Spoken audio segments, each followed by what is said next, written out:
అలసిన మీ శరీరానికి శక్తి, బలం, ఆరోగ్యం కావాలా? Second shilajit resin. Okay sir, Raptadu తర్వాత వచ్చారు. రాప్తాడు తర్వాత బుక్కరాయ సముద్రం. బుక్కరాయస్ అక్కడే ఉంది మీకు చాలా. అక్కడ సేమ్ ఫ్యాక్షన్. ఎల్లనూరు సేమ్ ఫ్యాక్షనే. తర్వాత అనంతపూర్ వచ్చినాము. అనంతపూర్ రూరల్, అప్పుడు అనంతపూర్ రూరల్ కూడా సేమ్ ఫ్యాక్షన్ బ్యాక్గ్రౌండే. అనంతపూర్ నుంచి ఇన్స్పెక్టర్గా అయినాను. సార్, ఆ ఇన్స్పెక్టర్ అవ్వకముందు బాగా గుర్తుండిపోయిన కేసులు చెప్పండి. ఇన్స్పెక్టర్ అవ్వకముందు బాగా గుర్తుండిపోయే కేసులు అంటే, ఇప్పుడు ఒక కేసు మీరు తీసుకున్నారు కదా, రాప్తాడులో ఒక కేసు, రైల్వే ట్రాక్ మీద ఒక డెడ్ బాడీ ఉంటుంది. అప్పుడు మీరు హ్యూమన్ ఇంటెలిజెన్స్ అన్నారు కదా, ఏం క్లూస్ ఉండవు. ఆఫ్టర్ 1 month తర్వాత రైల్వే పోలీస్ నుంచి మాకు రాప్తాడుకు ట్రాన్స్ఫర్ చేస్తుంది. ట్రాన్స్ఫర్ అయ్యి వచ్చినప్పుడు కేసు ఫైల్తో పాటు కొన్ని అక్కడ dead body, male dead body, అతని యొక్క దుస్తులు కూడా మాకు ఇస్తారు. ఇంకా అంతే. కేసు జిఆర్పీలు మీకు కూడా ఏంటి, వాళ్ళు చేయొచ్చు కదా. అంటే మర్డర్ కేసులు వాళ్ళు చేయరు. అచ్చా, సూసైడ్లో 1 ఫాలో చేస్తారు. కాబట్టి మాకు వచ్చిన తర్వాత ఏం కేసు ఫైలు, ఈ బట్టలు ఉన్నాయి. అక్కడ వెంకటేష్ అని ఒక ఇంటెలిజెంట్ కానిస్టేబుల్ సార్, ఈ బట్టల మీద రాజా టైలర్స్ పెద్దవడుగురు అని ఉంది, ఈ షర్ట్ తీసుకొని నేను పోతా సార్ పెద్దవడుగురికి అన్నాడు. సరే, మంచి క్లూనే కదా అని చెప్పేసి, అంతే, రాజా టైలర్స్ పెద్దవడుగురు. రైల్వే ట్రాక్ మీద డెడ్ బాడీ, క్లూస్ లేవు. సరే, పోయిరాబో వెంకటేష్, ఎందుకని ఒకసారి నేను ఆల్రెడీ ఆయన పెద్దవడుగు చేసినాడు, నేను అన్ని టైలర్ షాపులు వెతుక్కొని వస్తానన్నాడు. చూడండి, హ్యూమన్ ఇంటెలిజెన్స్ అనేది ఇదే.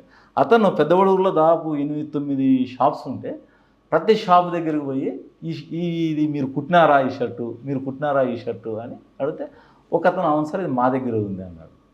అయిపోయింది మనకు. దానికి టైలర్ దగ్గర అడ్రస్ ఉంటాయి కదా, ఎవరు అంటే ఫలానా వ్యక్తి అని ఐడెంటిఫై అయిపోయింది. చనిపోయిన వ్యక్తి ఐడెంటిఫై అయినాడు. అట్లా మాకు చనిపోయిన వ్యక్తి ఐడెంటిఫై అయితేనే అతనికి ఎవరితో ఘర్షణలు ఉన్నాయి, తకరాలు ఉన్నాయి అని చెప్తే, వాళ్ళ బ్రదరు ఇతను ఆస్తి గురించి చంపేసి ట్రాక్ మీద పడేసిపోయాడు. అయ్యో. అట్లా అప్పట్లో అంత అంటే హ్యూమన్ ఇంటెలిజెన్స్తోనే. అప్పట్లో పర్యటన రవి గారు, పద్దుల సూర్య గారు, మన దివాకర్ రెడ్డి గారు, ఈ మొత్తం ఫ్యాక్షన్ అనగానే వీళ్ళ పేర్లు ఎక్కువ వినబడేవి. వీళ్ళ ముగ్గురితో మీకు ఎలాంటి ఛాలెంజ్ ఉంటుంది? వీళ్ళు మేము ఈ సైడ్ ఉంటారు, మేము దివాకర్ రెడ్డి, ప్రభాకర్ రెడ్డి, సూర్యప్రతాప్ రెడ్డి, పెద్దారెడ్డి, వాళ్ళ ఏరియా అదంతా. అంటే ఎల్లనూరు, పుట్లూరు, తాడపత్రి ఏరియా నేను ఎక్కువ పనిచేసినాను. అప్పుడైతే మాకు ఎక్కువ ఏమీ పెద్ద సమస్యలు వాస్తవం ఎప్పుడు వచ్చింది లేదు. ఓకే, రాప్తాడు తర్వాత ఎక్కడికి వచ్చారు? PT promotion, Anantapur PTC. Sir, అప్పుడు అంజనా సినిమా మేడం దగ్గర పనిచేశారు. మేడం ఫ్యాక్షనిస్ట్తో మాట్లాడడానికి, కౌన్సిలింగ్ చేయడం, ఆమె కూడా నైట్ టైము సివిల్ డ్రెస్లో వెళ్ళడం ఇటు చేశారు, వాస్తవం అంటది. మేడం ఉద్దేశం ఫ్యాక్షనిస్ట్ని గట్టిగా చర్యలు తీసుకోవాలనేది. ఆమె ప్రత్యక్షంగా అన్ని విషయాల్లో పాల్గొనేది. ఫ్యాక్షన్ అంటే స్పెషల్ ఇంట్రెస్ట్తో అన్ని విషయాల్లో మాకు గైడ్ చేయడం కానీ, పాల్గొనడం కానీ, టైం టు టైం ఇన్స్ట్రక్షన్ ఇచ్చేది కానీ. ఇన్సిడెంట్ కాకూడదు ఫ్యాక్షనిస్ట్. ఏదైనా సరే ఇన్సిడెంట్ అయిందంటే మాత్రం ఇంకా అది వేరే లెవెల్, నెక్స్ట్ లెవెల్ అంతే. సార్, మీరు విజయ్ కుమార్ గారి దగ్గర, స్టీఫెన్ రవీంద్ర గారు, అంజనా సిన్హా చాలా మంది పనిచేసుకొచ్చారు. మనం ప్రవీణ్ కుమార్ గారు, వీళ్ళ దగ్గర ఏం నేర్చుకున్నారు? ఒక్కొక్కరితో ఒక్కొక్క పర్సెప్షన్ కనిపిస్తుంటుంది. అందరూ ఒకరేమో కొట్టాలంటారు, ఒకరేమో రిమైండ్ అంటారు, ఒకరేమో కౌన్సిలింగ్ అంటారు. అంటే ఎవరి వారు ప్రత్యేకత. అంటే దీంట్లో ఎవరికొరు మనం కంపేర్ చేసేదానికి లేదు. ఆఫీసర్స్ ఎవరు అంటే కాలాతీతంగా, కాలానుగుణంగా ఆ రోజుల్లో అప్పుడు ఏం సరిపోతుంది అది అవసరమైతే అది చేసేది. ఈ రోజుల్లో ఇప్పుడు ఏం అవసరం అవుతుంది అంటే కాల పరిస్థితులను బట్టి బాగా చేసినారు. అయితే అంటే అప్పుడులో మీకు బాగా నచ్చిన ఆఫీసర్ అంటే స్టీఫెన్ రవీంద్ర సార్ బాగా నేను లైక్ చేస్తున్నాను. ఎందుకు?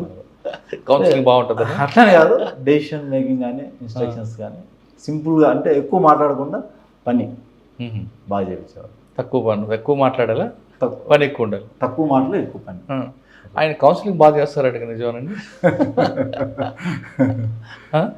ఆయన సపరేట్ స్టైల్ అంతే, ఓన్ అంతే, ఆయన ఓనప్ అంతే. ఏది చేసినా నేనే అంతే, ఆయనే అంతే. ఎక్కడ ఏం జరిగినా నాదే బాధ్యత అనేవాడు. అచ్చా, మంచిగా చెడే నాదే అంతే. అసలు చెడు అయితే నా వాళ్ళది, మంచి అయితే అన్నీ నావే అనేవాడు. ఒక సంఘటన చెప్పండి ఆయన గురించి. ఏదైనా ఇప్పుడు ఎల్లనూరులో పనిచేసేటప్పుడు ఎలక్షన్స్, పంచాయతీ ఎలక్షన్స్. ఎల్లనూరులో పంచాయతీ ఎలక్షన్స్ అంటే అది యుద్ధం ఉన్నట్టే. ఎలా యుద్ధం ఉన్నట్టే అంతే. ప్రతి విలేజ్లో పంచాయతీ ఎలక్షన్స్ అంటే మామూలుగా చోటనే టెన్షన్ రైజ్ అవుతుంది. అంటే నార్మల్ సిచ్యువేషన్, పీస్ఫుల్ విలేజెస్లోనే టెన్షన్ వస్తుంది పంచాయతీ ఎలక్షన్స్ అంటే. అప్పుడు ఒకటే చెప్పినాడు, మీ ఇష్టం ఏం చేస్తారో, నాకు ఇన్సిడెంట్ జరగకూడదు. మీరు ఏం చేసినా సరే, ఏం కావాలో తీసుకోండి, ఇన్సిడెంట్ జరగకూడదు. అంటే ఏం చేశారు మీరు? అంతే. అర్థమైపోయింది. సార్, ఆయన కింద పేదం కొరికారంటే ఏదో అవుతుందని అర్థం నిజమా? అట్లనే ఆ? అట్లనే కింద పేదం కొరగాడంటే అవతలడం మూడింది అని అర్థం అని అంటారు. అట్లనే ఉండదు అదంతే, కానీ మంచి. ఓకే సార్, అక్కడ తర్వాత ఇన్స్పెక్టర్ ప్రమోషన్. ఇన్స్పెక్టర్ అయితే మీ స్టైల్, వర్క్ స్టైల్ మారిపోయింది. అన్ని మిస్టరీ కేసులు చాలా వస్తున్నాయి. ఫస్ట్ పీటీసీ ట్రైనింగ్ అయిన తర్వాత ఎక్కడికి వచ్చారు? పీటీసీ అయిన తర్వాత కర్నూలు 3 టౌన్కి వెళ్ళినాము. కర్నూలు 3 టౌన్ నుంచి నందికొట్కూరు, నందికొట్కూరు నుంచి Hindupur rural circle, Hindupur rural circle నుంచి ఆత్మకూరు సర్కిల్, ఆత్మకూరు సర్కిల్ తర్వాత మళ్ళీ ఇంకా railways, CID, on promotion DSP, ACB, Adoni, కదే. ఓకే సార్, సర్కిల్ ఇన్స్పెక్టర్లో మీరు చేసిన మంచి కేసులు చెప్పండి ఒక్కొక్క ఏరియాలో. ఒక కర్నూలులో ఒక సీరియల్ రేపిస్ట్ ఉన్నాడు. రేపులు అంటే మనం అతను పట్టుకున్న తర్వాత తెలిసింది అచ్చా ఆ వ్యక్తి ఇన్ని రేపులు చేసినాడు అని చెప్పేసి. కాకపోతే వేరే రీజన్స్తో కంప్లైంట్స్ రాలేదు. కంప్లైంట్ వచ్చిన దాని మీద చాలా గట్టిగా తీసుకొని అతనికి లైఫ్ కన్విక్షన్ ఇవ్వడం కూడా. అంటే వాడు ఎన్ని చేస్తుంటచ్చు అండి? దాపుగా మనం అప్పుడు వాడు రికార్డ్ చేసినప్పుడు ఒక 9 రేప్స్ అట్లా. 9 అంటే ఆన్ రికార్డ్ కాకుండా చాలా ఉంటాయి. వాడు ఎలా దొరికాడు? వేరే ఒకరు కంప్లైంట్ ఇచ్చినాం మనకు. ఇట్లా కంప్లైంట్ ఇస్తే ఆ కంప్లైంట్ మీద వర్కౌట్ చేస్తే అప్పుడు ఇవన్నీ కూడా ఈ విధంగా చేసినాను. అంటే మరి కౌన్సిలింగ్ చేశారా? ఇంకా అది లైఫ్ కన్విక్షన్ వచ్చింది ఇప్పుడు లోపల. సార్ ఇప్పుడు 376 మీరు చెప్పేది కరెక్టే కదా? 376లో ఒక రేపు చేసినా అదేనా, 9 చేసినా అంతేనా? అంటే ఏ కేసు సపరేట్ కోర్టు నిర్ణయం చేస్తుంది. ఈ కేసులో ఈ శిక్ష, ఈ కేసులో ఈ శిక్ష అన్నీ కలిపి ఒకటే శిక్షగా పరిగణించాలన్నా, ఏ కేసుగా ఆ శిక్ష పరిగణించాలన్నా అనేది కోర్టు నిర్ణయం చేస్తుంది. ప్రతిదానికి శిక్ష సపరేట్ ఉంటుంది, అది కోర్టు నిర్ణయం తీసుకుంటుంది. అచ్చా సార్, 376 ప్రూవ్ చేయడం కష్టం కదా? 376 ప్రూవ్ చేయడం ఈజీయా? కంప్లైంట్ బేస్ చేసుకొని వెళ్ళిపోతుంటుంది అంతే. కంప్లైంట్ మనకి ఎవరైతే ఫిర్యాదు చేస్తారో వాళ్ళు కోర్టులో సాక్ష్యం చెప్తే అది చాలు. ఒకసారి ఆవిడ అష్టాలు అయిపోతే, ఆవిడ నాకు నేరం జరగలేదు అనేది, ఆమె ఏం జరగలేదని ఫిర్యాదుదారులు చెప్పినప్పుడు ఇంకా మనం ఏం చేయాలి? అంటే కొంతమంది ఏదైనా వేరే విషయాల్లో అయ్యి ఇప్పుడు 164 స్టేట్మెంట్ ఇచ్చిన తర్వాత కూడా మారిపోయిన కనిపిస్తుంది. అదే మారిపోయినప్పుడు మనం ఏం చేయాలి? కోర్టు కూడా ఏం చేయలేదు. నాకు రేపు జరగలేదు అని మనకు కోర్టులో సాక్ష్యం ఇచ్చిన. ఓకే, 376లో కంప్లైంటే బేస్, ఇంకా ఎవిడెన్స్ అవసరం లేదు. మిగతా ఎవిడెన్స్ ఆటోమేటిక్గా కొరాబరేట్ అయిపోతుంది. మెడికల్ ట్రీట్మెంట్ కానీ, డాక్టర్ సర్టిఫికేట్ కానీ, ఇన్వెస్టిగేషన్ కానీ ఇవన్నీ కరెక్ట్గా జరుగుతాయి దాంట్లో. ఆమె చెప్తే అయిపోయింది, నేరం శిక్ష పడినట్టే. అచ్చా, వాడికి శిక్ష పడింది అంతే గ్యారెంటీ. మీకు ఫుల్ హ్యాపీ అప్పుడు?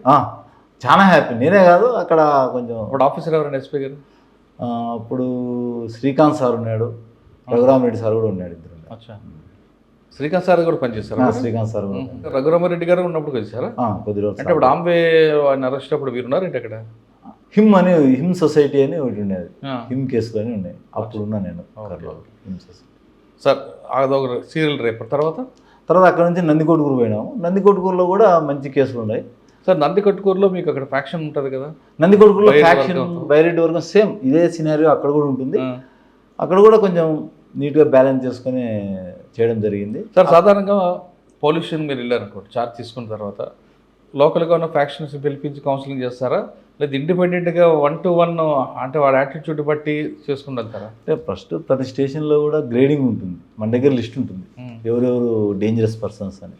దాంట్లో గ్రేడింగ్ ఉంటుంది. ఆ గ్రేడింగ్ బట్టి ఇక్కడ పిలిచాలన్నా, అక్కడ ఇంటి దగ్గర పోయి వార్నింగ్ ఇవ్వాలన్నా, ఎక్కడ అనేది గ్రేడింగ్ బట్టి డిసైడ్ చేస్తాం. అంటే కొంతమంది ఆఫీసర్లు ఎక్కడ నేరం చేశాడో అక్కడే కౌన్సిలింగ్ చేయాలనుకుంటున్నారు. అదంతా ఎక్కడ లేదంతే, వాళ్ళని స్టైల్ అంతే, వాళ్ళని బట్టి, మనిషిని బట్టి అంతే. అక్కడే చేయాలా, ఇక్కడ చేయాలా అనేది ఎక్కడ ఉండదు. నేరం చేసినాడు, అరెస్ట్ చేయాలి, కోర్టు ముందు తీసుకోవాలి, సాక్ష్యం ప్రవేశపెట్టాలి, శిక్ష పడేయాలి, ఇంతే. కానీ ఫ్యాక్షనిస్టులు కానీ రౌడీలు కానీ చాలామంది మీలాంటి ఆఫీసర్లు చూస్తుంటారు, వెళ్ళి కౌన్సిలింగ్ వస్తుంటారు, పోతుంటారు, నడుస్తుంది అనుకుంటారా?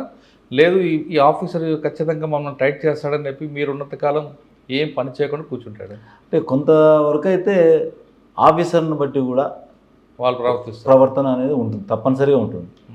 గట్టిగా పని చేస్తారన్నప్పుడు సైలెంట్గా ఉంటారు, పట్టించుకోనప్పుడు వాళ్ళ యాక్టివిటీస్ నిరభ్యంతరంగా చేస్తూ ఉంటారు. మీరు వార్నింగ్ ఇచ్చిన తర్వాత కూడా ఎవరైనా తోక చాటించారా? జరుగుతుంటాయి మామూలుగా. దానికి మళ్ళీ చర్యలు తీసుకోవడము, చట్టపరంగా ఏం చేయాలో అది చేస్తూనే ఉంటాం అంతే. ఓకే, ఆ ప్రాంతంలో మీకు బాగా గుర్తుండిపోయింది అక్కడ నందికొట్కూరులో సెన్సేషనల్ కేసెస్ అంటే కొంచెం ఏం లేదు, కానీ ఒక murder case just for cell phone. అప్పుడు సెల్ ఫోన్స్ చిన్న ఫోన్లే, సెల్ ఫోన్ నోకియా ఫోన్ ఇవ్వలేదని చెప్పేసి రాయితో మోసి చంపేస్తారు. నోకియా ఫోన్ ఇవ్వలేదు, రాయితో కూడా చంపేస్తారు. దాంట్లో కూడా లైఫ్ కన్విక్షన్ వచ్చింది. మీ క్లూ ఎక్కడ వచ్చిందండి? రాయా అంటే అది అక్కడ ఉండేది క్లూ ఉండే witness కేసే. ఉందా? విట్నెస్ ఉండే కేసే, పలానోటి చంపినాడని. కానీ దాన్ని పగడబందీగా చేస్తే అతను కూడా లైఫ్ కడప సెంట్రల్ జైల్లో ప్రెసిడెంట్ అయితే ఉన్నాడు. సార్ ఆ కేసులో ఒక కన్వెన్షన్ తీసుకురావడానికి వెనుక ఆ చైన్ లింక్ తెగిపోకుండా ఏ విధంగా మీరు ఎస్టాబ్లిష్ చేసుకొచ్చారు? అంటే ఇన్వెస్టిగేషన్ అనేది సైంటిఫిక్ ఎవిడెన్స్, EMI రిపోర్ట్ ఇవన్నీ ఉంటాయి. ఇన్వెస్టిగేషన్ అనేది జస్ట్ ఎక్కువ మనం సమయస్ఫూర్తితో కూడి ఉంటుంది. మనకు ఎక్కువ అంటే అవుట్ ఆఫ్ ఎక్స్పీరియన్స్ కొన్ని విషయాలు తెలుస్తుంటాయి, కొన్ని బుక్స్లలో కూడా ఉంటాయి. జనరల్గా ఎక్స్ అనే వ్యక్తి అక్కడ ఉన్నాడు అని రాస్తాం మనం. చాలామంది ఏమంటారు ఎక్స్ ఉన్నాడు అని రాసుకుంటాం స్టేట్మెంట్ అంతే. అయితే జనరల్గా ఎక్స్ ఎందుకు ఉన్నాడు అనేది కూడా రాసుకోవాలి మనం. రైట్. మీరు ఇక్కడ ఉన్నారు అంటే మీరు ఇక్కడ ఎందుకు ఉన్నారు, ఒక పర్పస్ ఉండాలి. ఊరికే నేరం జరిగే చోటు ఉండాలంటే దేనికి కూడా అందరూ ఉంటారు కదా, ఎందుకు ఉంటారు? అట్లా కొంత మనం ఆలోచన చేసి కేసును రాసుకుంటూ పోతే శిక్షలు పడడం అనేది సులువు. నెక్స్ట్ మెకానికల్గా పోతే కొంచెం కాపీ పేస్ట్ చేయకుండా కొంచెం ఇతను ఉన్నాడు, ఇతను ఉంటే ఎందుకు ఉన్నాడు, ఏ పని మీద ఉన్నాడు, నిజంగా ఆ పని ఉందా, కొంచెం అయితే వాళ్ళు కూడా రేపు సాక్ష్యం ఇచ్చేటప్పుడు ఎస్ నేను ఫలానా టీ తాగడానికి అక్కడ కొట్టు దగ్గరకు వచ్చినాను, లేకపోతే ఫలానా పొలం పోవడానికి ఆ రస్తాలో పోతున్నాను, అట్లా ఉంటే వాళ్ళు మాట్లాడలేరు డిఫెన్స్ అడ్వకేట్స్. కానీ కొంతమంది ఆఫీసర్లు ఏం చేస్తారంటే అప్పట్లో, ఇప్పుడు కాదు, స్టాక్ ఎవిడెన్స్ ఉంటుంది, ఆ పోలీస్ స్టేషన్ ముందు టీ తాగిన టైపిస్ట్ని తీసుకుని పెట్టేస్తుంటారు. అంటే అన్ని కేసులలో అట్లా చేయరు. ఇంపార్టెంట్ కేసెస్ ఖచ్చితంగా మంచి వాళ్ళని తీసుకుంటారు.